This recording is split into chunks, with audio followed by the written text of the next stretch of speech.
Hello दोस्तों, आज हम लोग पढ़ेंगे क्लास 11 का तीसरा जगह त्रिकोणमितीय फलन की प्रश्नावली 3.4। प्रश्नावली 3.4। तो इस प्रश्नावली में देखिए हम लोगों को क्वेश्चन में मुख्य हल और व्यापक हल के बारे में पूछेगा। तो देखिए मुख्य हल क्या होता है। मुख्य हल ये क्या होता है, जो जीरो से 2 पाई के बीच का जो हल होता है, बीच के हल को मुख्य हल कहते हैं।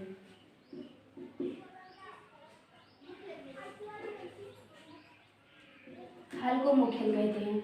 और जो व्यापक हल होता है, व्यापक हल जो होता है वो किसी पूर्णांक, मान लो किसी पूर्णांक n के लिए, n के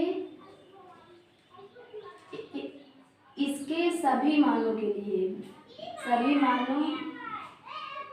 मानों को व्यक्त करे, तो व्यक्त करता हो उसे व्यापक हल कहते हैं। देखिए जो मुख्य हल होता है, मुख्य हल अगर पूछेगा तो 0 से 2 पाई के बीच में जितने हल होंगे उसको मुख्य हल बोलेंगे। और जो व्यापक हल होगा उसमें 0 से 2 पाई ये भी होगा, और जितना और होगा मतलब सभी मान जो होंगे वो होंगे व्यापक हल। तो आइए देखते हैं, इसमें कुछ सूत्र दिए रहेगा। इस प्रश्नावली को हल करने के लिए कुछ सूत्र है। तो देखिए पहला, इतने बता रहे हैं इसको।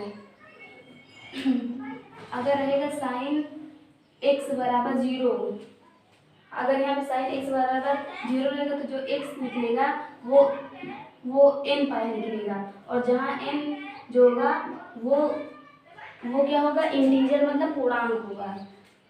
और दूसरा cos x बराबर 0 है तो जो x होगा वो होगा 2n + 1 पाई बाई 2, और जहाँ n जो होगा वो क्या होगा, इंटीजर मतलब कोई पूर्णांक होगा। और तीसरा, अगर ये रहेगा साइन x बराबर साइन y, ये तो यहाँ पे जो होगा x जो होगा वो होगा n पाई + -1 की पावर n y, ये होगा। और जहाँ पे n जो होगा वो क्या होगा, पूर्णांक। चौथा, cos x बराबर cos y दिया रहेगा तो जो x होगा वो क्या होगा 2n पाई + -y, और यहाँ पे n क्या होगा, पूर्णांक होगा। पांचवा, अगर दिया रहे tan x बराबर tan y ये दिया हो तो जो x होगा वो होगा n पाई + y, ये होगा। और जहाँ पे n जो होगा वो होगा पूर्णांक होगा। और एक और देखो, जैसे दिया रहे साइन स्क्वायर x बराबर साइन स्क्वायर y, तो इसमें जो x होगा वो होगा n पाई + y, ये होगा। अगर दिया रहे cos स्क्वायर x बराबर cos स्क्वायर y, तो जो x होगा वो होगा n पाई + y। और दिया रहे tan स्क्वायर x बराबर tan स्क्वायर y दिया हो तो इसमें जो x होगा वो होगा n पाई + y, सेम होगा ये। और जहाँ पे n बिलोंग्स टू पूर्णांक मतलब z, ये होगा। इतने सूत्र लगेंगे। तो आइए देखते हैं हम लोग प्रश्नावली 3.4 के पहला क्वेश्चन। पहला क्वेश्चन देखो, दिया हुआ है निम्नलिखित समीकरणों का मुख्य तथा व्यापक हल ज्ञात कीजिए। तो समीकरण क्या होता है, जैसे अगर लिखा है साइन x, इसके बराबर में चाहे 0 दे, चाहे इतना दे, चाहे जो दे, यहाँ पे बस इसके बराबर में कुछ होना चाहिए, उसी को त्रिकोणमितीय समीकरण बोलते हैं। समीकरण उसको बोलते हैं, बराबर में कुछ होना चाहिए। तो दिया हुआ है, पहला क्या दिया हुआ है, tan x बराबर √3। पहला दिया है tan x बराबर √3, tan x बराबर √3 दिया हुआ है। अब बताओ tan में √3 किस एंगल पे आता है? 60 डिग्री पे, 60 डिग्री पे। तो 60 डिग्री को हम लोग π/3 लिखते हैं। क्या लिखते हैं? π/3। और 30 डिग्री को लिखते हैं π/6। और 45 डिग्री को लिखते हैं π/4। और 60 डिग्री को, हाँ 60 डिग्री को ये लिखते हैं, 90 डिग्री को लिखते हैं π/2, ये लिखते हैं। तो हम लोग यहाँ पे लिखेंगे, ये यहाँ पे देखिए क्या लिखेंगे, tan x बराबर tan π/3, क्योंकि tan 60 डिग्री का मान √3 होता है ना, तो ये होता है। अब यहाँ जो x निकाल के आएगा वो π/3 आएगा। अब जो इसका मुख्य हल होगा, मुख्य हल जो होगा वो क्या होगा, x बराबर n पाई, क्या था ये मुख्य हल, इसका क्या होगा मुख्य हल, ये होगा मुख्य हल, ये है, ये व्यापक हल इसका है।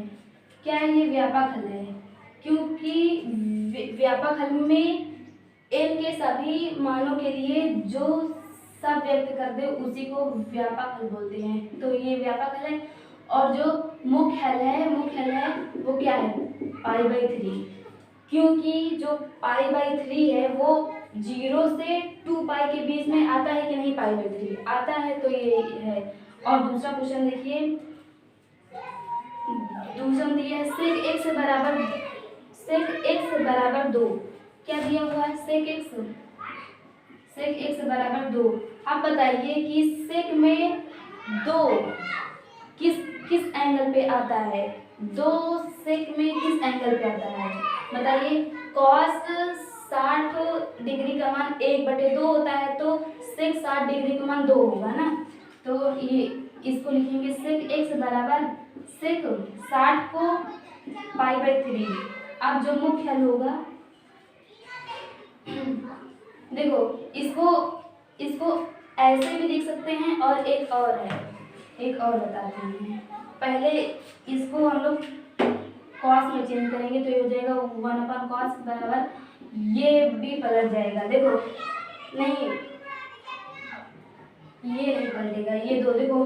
हाँ हम लोग सिर्फ x को क्या लिख सकते हैं, 1/cos, और ये 2 है ये। अब देखो ये भाग में इधर गुणे में जाएगी, इधर गुणे में इधर भाग में आएगा, तो ये होगा cos x बराबर 1/2। अब बताओ cos में किसका मान 1/2 होता है, cos 60 का होता है, तो हो जाएगा cos x बराबर cos 60 मतलब क्या, π/3, ये होगा। अब जो मुख्य हल होगा, मुख्य हल बताइए, मुख्य हल क्या होगा, वो होगा π/3। और व्यापक हल क्या होगा, व्यापक हल क्या होगा, देखो जब cos x बराबर cos y, cos x बराबर cos y है, तो यही होगा व्यापक हल। तो ये क्या होगा, x बराबर क्या होगा, 2n pi plus minus y मतलब π/3। ये है x और ये है y, ये x है, ये होगा व्यापक हल। तो ये हम लोगों का दूसरा क्वेश्चन हो गया। चलते हैं तीसरे क्वेश्चन में, इसको इरेज कर दे रहे हैं।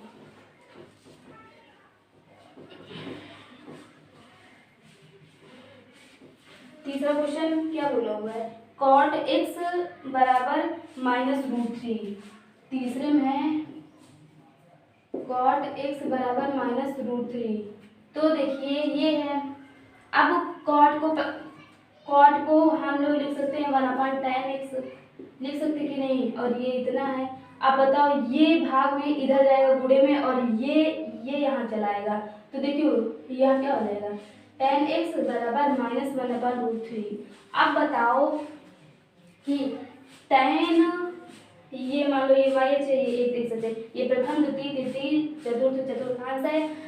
अब बताइए इसमें tan कहाँ निगेटिव होता है, देखो यहाँ पे सब पॉजिटिव होते हैं, यहाँ पे साइन और कॉसेक पॉजिटिव होते हैं, यहाँ पे tan और cot पॉजिटिव होते हैं, यहाँ cot और sec पॉजिटिव होते हैं। तो यहाँ पे tan निगेटिव होगा, यहाँ पे tan निगेटिव होगा, और यहाँ पे tan निगेटिव होगा कि नहीं। अब बताओ ये वाले चतुर्थांश में ये चतुर्थांश कैसे मिलेगा?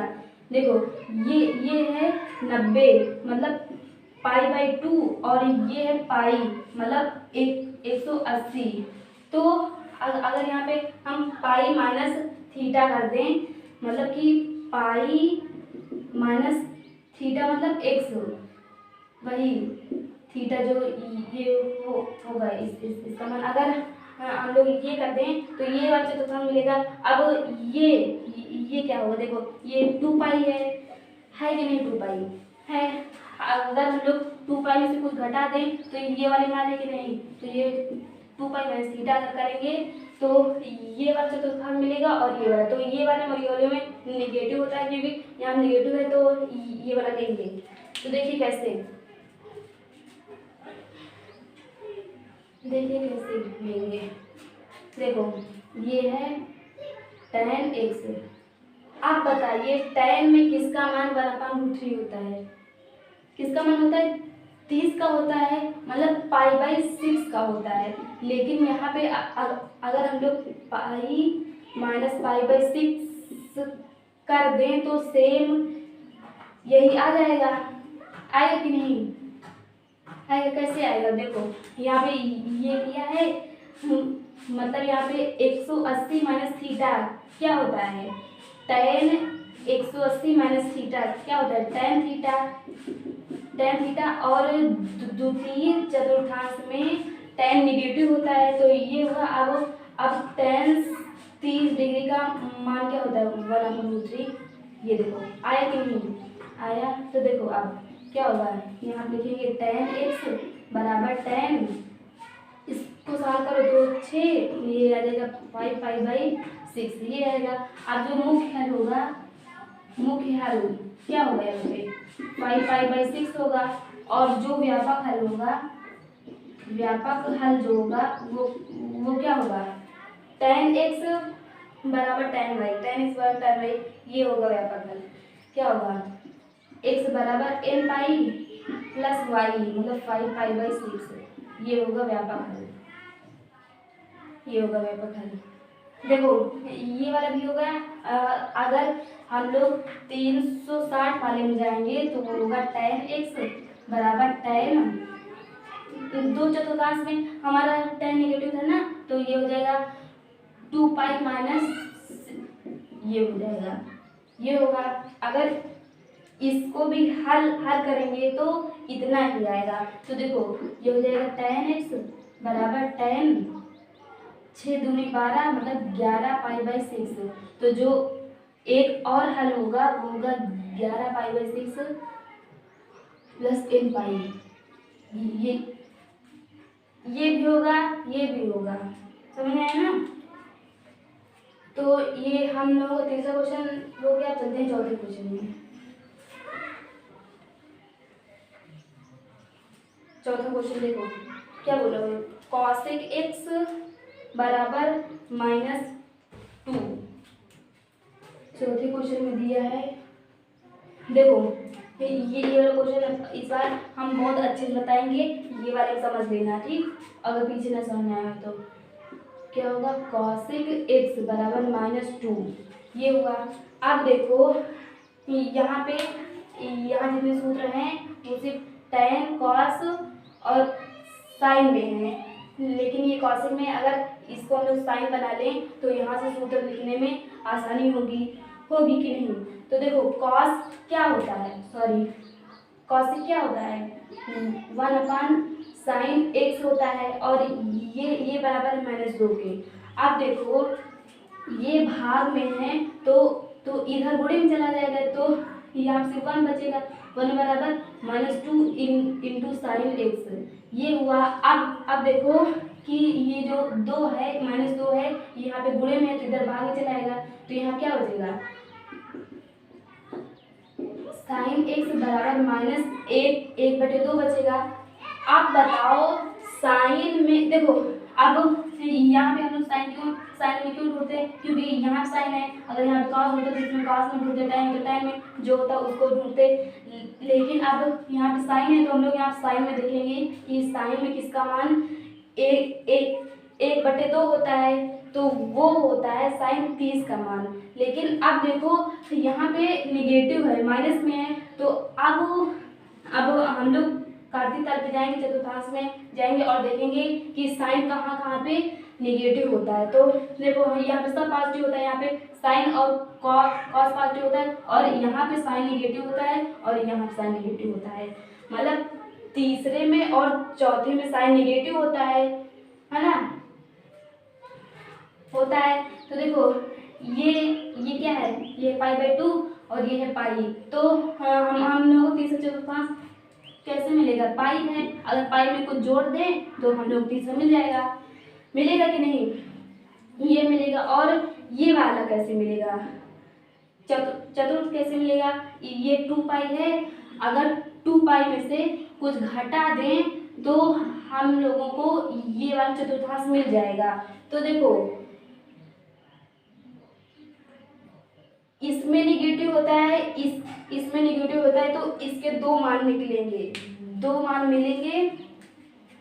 वो कैसे मिलेंगे, देखो अगर ये है साइन x लिखो इसको, और ये साइन 30 का मान है लेकिन निगेटिव है, तो ये होगा साइन पाई और प्लस 30 डिग्री को लिखते हैं π/6, है ना, लिखते हैं कि नहीं, ये इसको लिखते हैं, तो इसको इरेज करूँगा। तो देखो क्या होगा, ये होगा साइन x बराबर साइन, और ये हो जाएगा 7π/6, ये होगा, हुआ कि नहीं। अब जो मुख्य हल इसका आएगा, मुख्य हल जो आएगा वो आएगा 7π/6, और जो व्यापक हल आएगा, व्यापक हल जो आएगा वो क्या होगा, साइन x बराबर साइन y कहाँ है, ये है, तो ये आएगा, क्या आएगा, n प्लस -1 की पावर n y, कितना है 7π/6। और एक देखो, एक ये वाले में भी एंगल मिलेगा जो कि चतुर्थांश में भी साइन निगेटिव होता है, तो ये होगा साइन x बराबर साइन 2π में से कितना घटाओगे, π/6 घटा दोगे तो ये आ जाएगा। तो देखो साइन x बराबर कितना हो जाएगा, साइन 6 दूनी 12 मतलब 11π/6, ये हुआ, तो एक ये भी मिलेगा, कितना मिलेगा, ये मिलेगा,